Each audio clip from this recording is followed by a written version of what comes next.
से प्रासादरी तेजी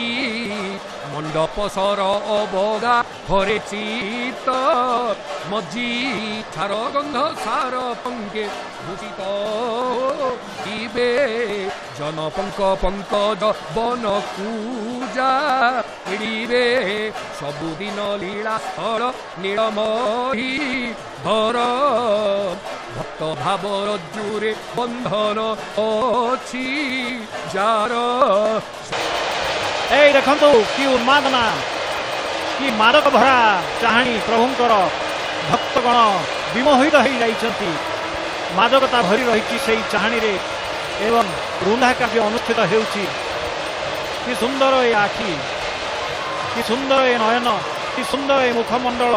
यही मुखमंडल को दर्शन कले भक्त निजर दुख भूली जाए एवं अपूर्व आवेगरे निजक समर्पण करिथाए प्रभु पादरे एवं सेठारे से पाइथाए जीवन को जीवार शक्ति।